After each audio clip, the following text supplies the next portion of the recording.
Bismillah, Assalamualaikum warahmatullahi wabarakatuh. Innal hamdalillah nahmaduhu wa nasta'inuhu wa nastaghfiruh wa na'udzu billahi min syururi anfusina wa sayyiati a'malina. May yahdihillahu fala mudhillalah wa may yudlilhu fala hadiyalah. Asyhadu an la ilaha illallah wahdahu la syarikalah wa asyhadu anna Muhammadan abduhu wa rasuluhu la nabiyya ba'dah. Ya ayyuhallazina amanu taqullaha haqqa tuqatih wa la tamutunna illa wa antum muslimun. Amma ba'du fa inna asdaqal hadits kitabullah wa khairal hadi hadi Muhammadin sallallahu alaihi wasallam, syarrul umuri muhdatsatuha fa inna kulla muhdatsatin bid'ah wa kulla bid'atin dhalalah wa kulla dhalalatin finnar. Ayo ikhwah, ajanallahu wa iyyakum ajmain. Alhamdulillah, segala puji hanya milik Allah Subhanahu wa taala yang kembali mempertemukan kita dalam media ini untuk melanjutkan pelajaran kita dari kitab Ad-Durus Al-Yaumiyah. Sekarang kita masuk pelajaran ke 130. Birrul walidain, berbakti kepada kedua orang tua. Ketahuilah saudaraku rahimanillah wa iyyakum ajmain, setiap manusia yang dilahirkan di muka bumi pasti memiliki orang tua. Kecuali yang Allah Subhanahu wa taala ciptakan langsung, ya, seperti Nabi Adam alaihissalam tanpa orang tua, seperti Nabi Isa alaihissalam tanpa bapak. Allah Subhanahu wa taala ciptakan mereka dengan kalimat kun, jadi, fayakun, maka jadilah. Idza arada syai'an an yaqula lahu kun fayakun, jika Allah Subhanahu wa taala menghendaki jadi maka jadi, tanpa proses memiliki orang tua. Itu kebesaran Allah Subhanahu wa ta'ala. Nah, setiap manusia yang dilahirkan di muka bumi pasti memiliki orang tua, dan orang tua itu memiliki hak yang besar terhadap anaknya, yaitu agar kita senantiasa berbakti kepada mereka berdua dengan dengan perbuatan ihsan. Segala perbuatan ihsan yang kita bisa lakukan maka hendaknya ditujukan kepada kedua orang tua. Dan Allah Subhanahu wa taala dalam banyak ayat mencantumkan dalam Al-Quran, menggandengkan antara perintah mentauhidkan Allah Subhanahu wa taala dan berbakti kepada kedua orang tua. Ini menunjukkan bahwasanya besarnya hak orang tua kepada anaknya. Wa huwa ibadatuhu ta'ala wa wasabil ihsan ilaihima wa birrihima. Dan Allah Subhanahu wa taala senantiasa mewasiatkan untuk berbuat baik, berbakti kepada keduanya. Wa dzalika lima yu'anihil waladani khasatan al-um min al-masyaqqatil 'azimah fi tarbiyatil aulad wal inayati bihim.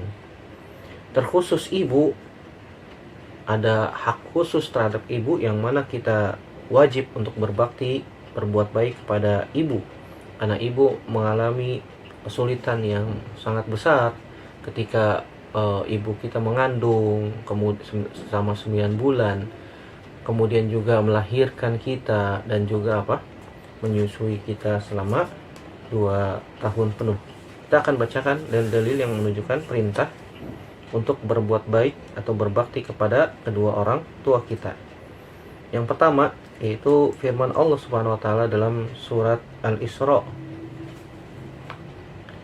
ayat 23 sampai 24. Allah Subhanahu wa taala berfirman, wa qada rabbuka alla ta'budu illa iyyahu wa bil walidaini ihsana imma yablughanna indakal kibara ahaduhuma aw kilahuma fala taqul lahuma uffi wa la tanharhuma wa qul lahuma qawlan karima wakhfid lahuma janaha dhulli minar rahmah wa qur rabbirhamhuma kama rabbayani shaghira. Kata Allah Subhanahu wa taala, wa qada rabbuka, dan Rabbmu telah menetapkan alla ta'budu illa iyyahu, agar kita tidak beribadah kecuali hanya kepada Allah Subhanahu wa taala saja. Wabil walidaini ihsana, dan hendaknya kita berbakti kepada kedua orang tua dengan seluruh perbuatan ihsan, Imma yablughanna indakal kibara ahaduhuma aw kilahuma, ketika kedua orang tuamu sudah tua renta atau salah satunya sudah tua renta, fala taqul lahuma uff, maka janganlah katakan kepada keduanya uff, kalimat yang kasar, kalimat yang buruk.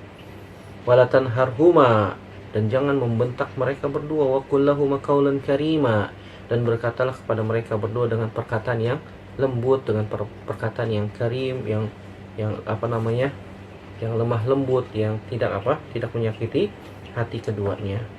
Waqfid lahuma janahal dzulli minar rahmah, dan rendahkanlah hatimu di hadapan kedua orang tuamu. Wa qur rabbirhamhuma kama rabbayani shaghira, dan katakanlah, ya Allah, sayangilah keduanya sebagaimana mereka menyayangiku ketika aku masih kecil.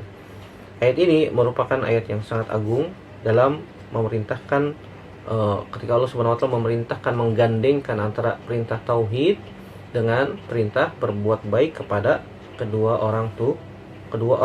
Wa qad rabbuka alla ta'budu illa iyyahu wa bil walidaini ihsana. Sini Allah Subhanahu wa taala menggunakan huruf ataf waw.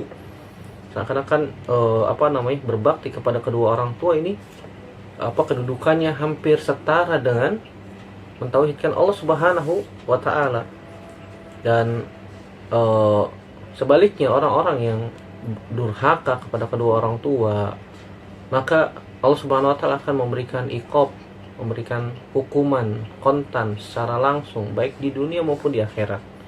Dan kasusnya sudah banyak kita lihat ya, orang-orang yang durhaka kepada kedua orang tua mereka, hidupnya melarat, hidupnya susah.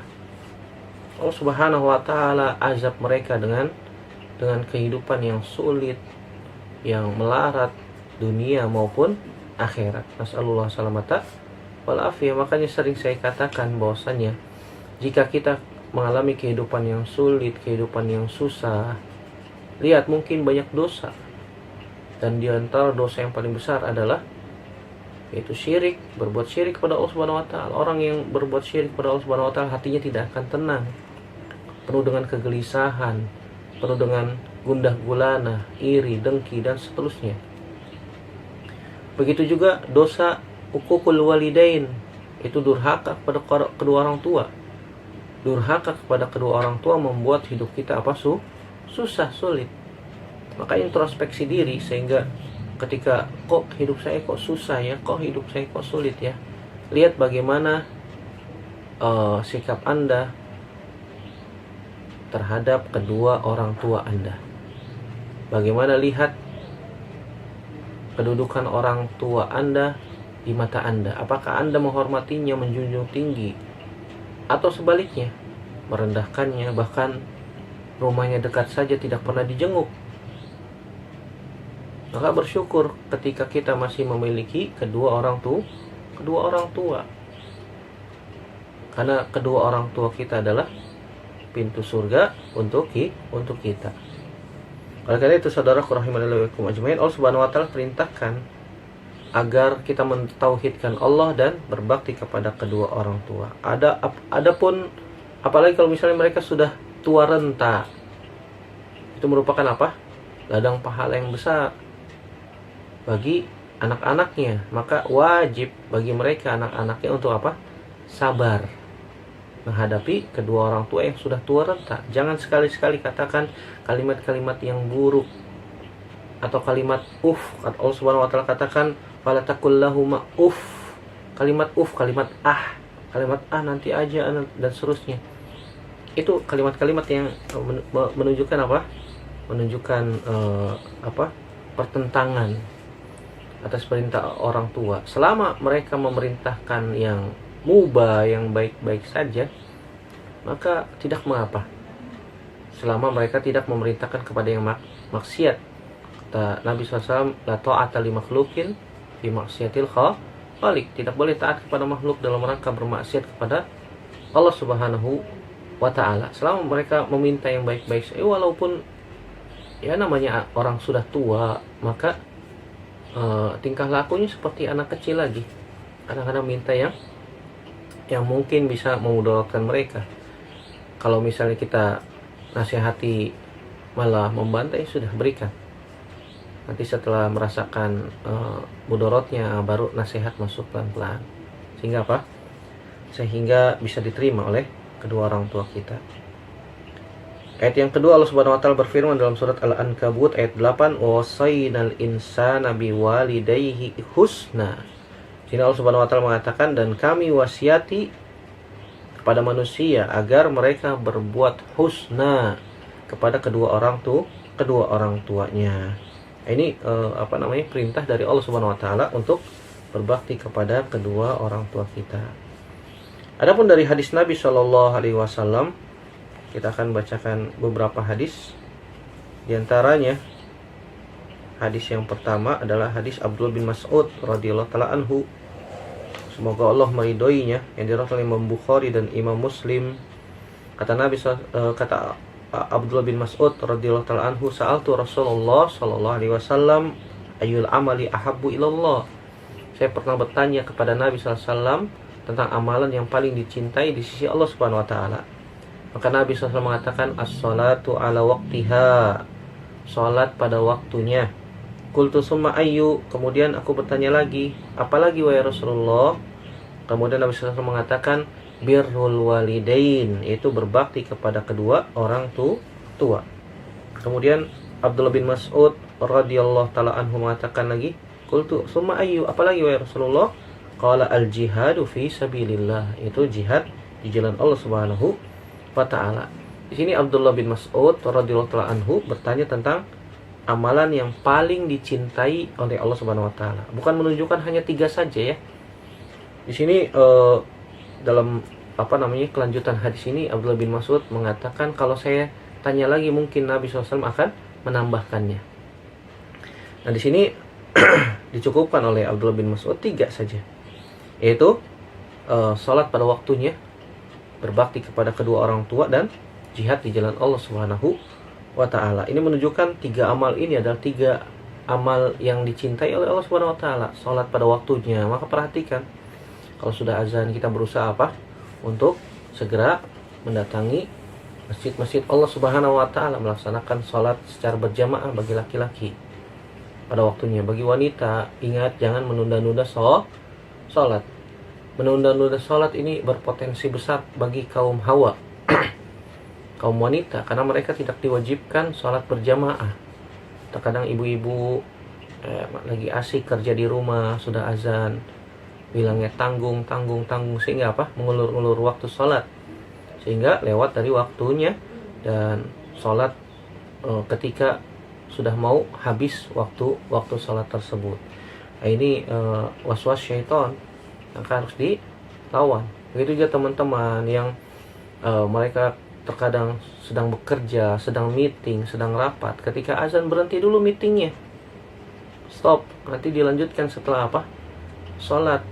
Jangan sampai kita mendahulukan kepentingan dunia makhluk daripada kepentingan akhirat. Itu kewajiban kita kepada Allah Subhanahu wa taala, itu salat pada waktunya. Dan ini sering kita lihat, ketika sudah salat sudah azan, ketika ditanya ayo salat, nanti tanggung ada tamu. Subhanallah, ajak tamunya juga salat di masjid, padahal masjid dekat. Apalagi di kantor ada masjidnya, ada musholanya, subhanallah. Maka perhatikan saudaraku rahimanillah wa iyyakum ajmain, jangan sampai kita terkena ancaman dalam ayat yang Allah Subhanahu wa taala mengatakan fawailul lil musallin, maka celakalah bagi orang-orang yang salat, alladzina hum an salatihim sahun, yang mereka salatnya sahun, ay ghafilun, lalai. Maksudnya lalai gimana? Sebagaimana dikatakan oleh Abdullah bin Abbas radhiyallahu taala anhuma, yaitu dia salat zuhur, tidak salat zuhur kecuali sudah mau masuk asar. Salat asar ketika sudah mau masuk maghrib. Salat maghrib sudah mau masuk isya, dan seterusnya. Ini sebutnya lalai, yang Allah Subhanahu wa taala katakan wail, celaka bagi orang-orang yang salat, yang melalaikan salatnya, salat di akhir-akhir waktu, bahkan mungkin tidak salat, subhanallah. Nasallallahu salamata wal afiyah. As-salatu ala waqtiha, salat pada waktunya. Itu yang kedua, birrul walidain, berbakti kepada kedua orang tua. Dan ini yang menjadi pokok pembahasan kita pada kesempatan kali ini, itu berbakti kepada kedua orang tua merupakan amalan yang dicintai oleh Allah Subhanahu wa taala. Yang ketiga adalah jihad di jalan Allah Subhanahu wa taala yang merupakan puncak dari agama Islam. Zirwatu sanamihi al-jihad, kata Nabi sallallahu alaihi wasallam. Puncaknya adalah jihad di jalan Allah Subhanahu wa taala. Kemudian hadis yang kedua dalam masalah ini yang kita baca itu hadis Abu Hurairah radhiyallahu taala anhu, semoga Allah meridhoinya. Beliau mengatakan, ja'a rajulun ila Rasulillah sallallahu alaihi wasallam faqala ya Rasulullah man ahaqqun nas bi husni sahabati qala ummuka qala summa man qala ummuka qala summa man qala ummuka qala summa man qala abuka, muttafaqun alaihi. Hadis Abu Hurairah, semoga Allah meridhoinya, Abdurrahman bin Sakhr ad-Dawsi al-Yamani, beliau mengatakan, datang seorang laki-laki kepada Nabi sallallahu alaihi wasallam seraya mengatakan, wahai Rasulullah, siapa orang yang paling berhak aku pergauli dengan baik? Kemudian Nabi sallallahu alaihi wasallam mengatakan, ummuka, ibumu. Orang itu mengulangi lagi sampai 3 kali. Qala summan, qala summan. Siapa lagi? Nabi tetap menjawab ummuka, 3 kali. Baru yang keempat apa? Abuka, bapakmu. Ini menunjukkan, kata para ulama, hadis ini sahih riwayat Imam Bukhari dan Imam Muslim, dan juga dibawakan oleh Imam Bukhari dalam Adabul Mufrad. Nabi SAW menyebutkan sampai 3 kali menunjukkan haknya ibu lebih besar daripada bapak. Dan para ulama menjelaskan kenapa Nabi SAW menyebutkan sampai 3 kali, karena ibu mengalami kesulitan sebanyak 3 kali yang tidak dialami oleh seorang bapak. Yang pertama, mengandung 9 bulan. Bayangkan, subhanallah, kemana-mana kita dibawa oleh ibu kita, di dalam perut, di dalam janin, di dalam rahim, ketika masih berupa janin 9 bulan. Bayangkan, lelaki mana yang kuat untuk melakukan itu?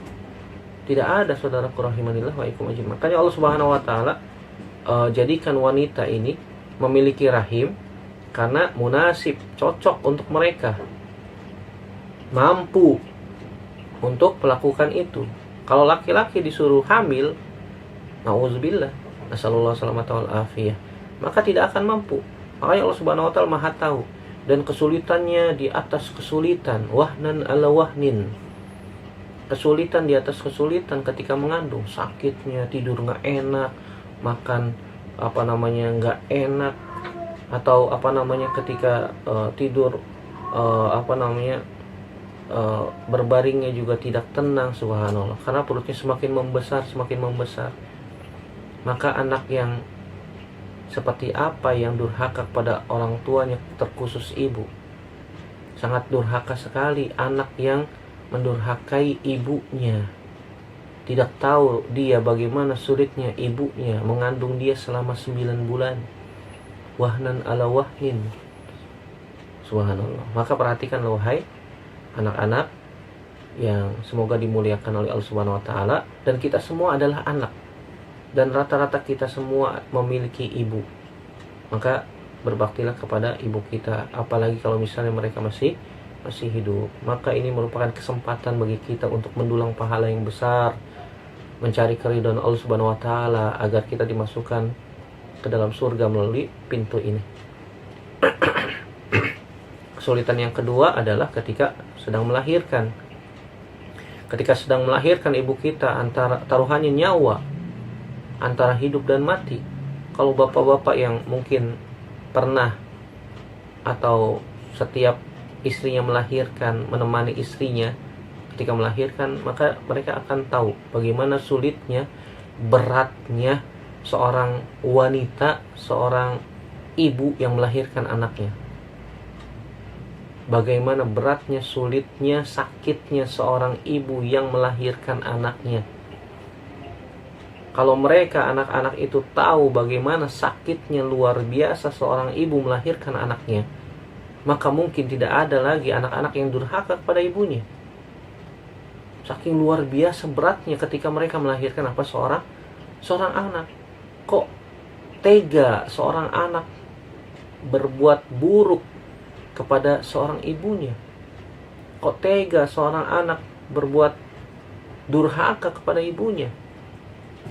Maka tidak ada yang lebih besar dosanya setelah syirik kecuali apa? Durhaka kepada kedua orang tua. Maka perhatikan saudaraku rahimanillah wa iyyakum ajmain, apalagi kalau misalnya masih diberikan oleh Allah Subhanahu wa taala nikmat berupa orang tua yang masih hidup, maka ini kesempatan besar bagi kita untuk senantiasa mendulang pahala yang banyak dari keduanya, yaitu berbakti kepada kedua orang tua kita. Yang ketiga, kata para ulama, kesulitan ketika menyusui selama 2 tahun penuh. Selama 2 tahun penuh ibu kita menyusui. Susu itu atau ASI itu diambil dari saripati tubuh. Ketika ibu kita makan, maka saripatinya diberikan kepada untuk anak-anak kita melalui saripati tubuhnya, melalui ASI. Jadi dia sudah makan, tapi saripatinya diberikan untuk anaknya. Subhanallah. Saripati tubuhnya diberikan untuk anak, supaya anaknya sehat, supaya anaknya tidak sakit, supaya tidak kurang satu apapun juga dari kesehatannya dan seterusnya. Bagaimana pengorbanan seorang ibu dalam kepada anaknya ini. Maka tidak layak bagi seorang anak yang masih memiliki orang tua untuk durhaka kepada mereka berdua. Baru kemudian setelah itu adalah bapak. Summa man qala abuka, baru bapak. Bapak tentu saja memiliki hak yang besar juga dari anaknya. Makanya Nabi SAW mengatakan al-waladu lil firash, misalnya hak anak itu adalah hak seorang bapak. Begitu juga Nabi SAW mengatakan anta wa maluka liwalidaik, Anda dan hartamu adalah milik kedua orang tuamu, dan seterusnya. Kemudian hadis yang ketiga, yaitu hadis Abdullah bin Amr bin As radhiyallahu ta'ala anhuma, beliau mengatakan ja'a rajulun ila Rasulillah sallallahu alaihi wasallam fasta'zanahu fil jihad. Pernah ada seorang lelaki, kata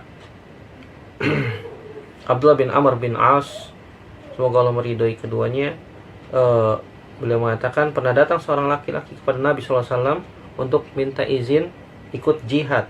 Faqala ahayyun walidak, apakah kedua orang tuamu masih hidup? Qala na'am, laki-laki itu mengatakan iya. Kemudian Nabi SAW mengatakan fafihima fajahid, maka berjihadlah dalam berbakti kepada kedua orang tuanya. Ini Nabi SAW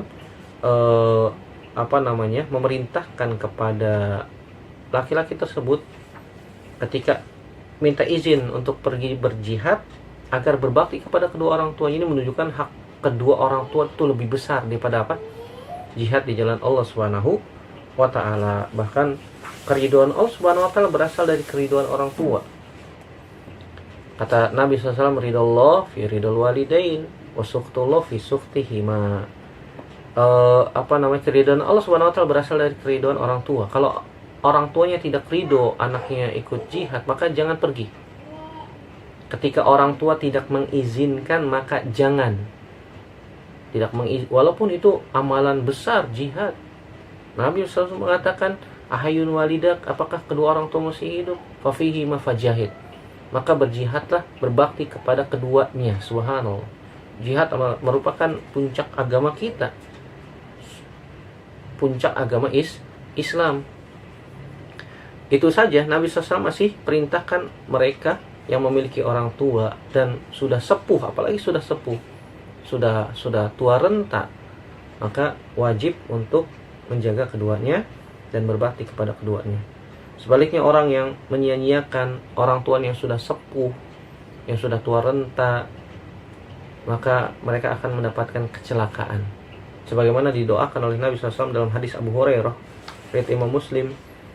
Nabi SAW mengatakan rogima anfun, summa rogima anfun, summa rogima anfun. Man adraka abawaihi indal kibar ahaduhuma aw kilahuma falam yughfar lahu, akhrajahu Muslim.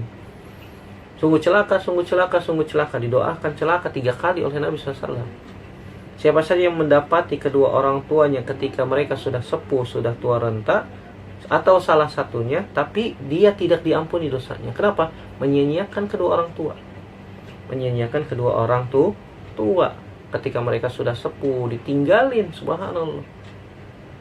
Bahkan ketika mereka sudah tua, tidak ada yang ngurus sama sekali. Anaknya banyak, tapi tidak ada satupun yang mengurusnya. Subhanallah, ini kemana nih? Kemana hati nurani seorang anak seperti ini? Ketika masih kecil dirawat dengan baik, ketika sudah besar ditinggal orang tuanya.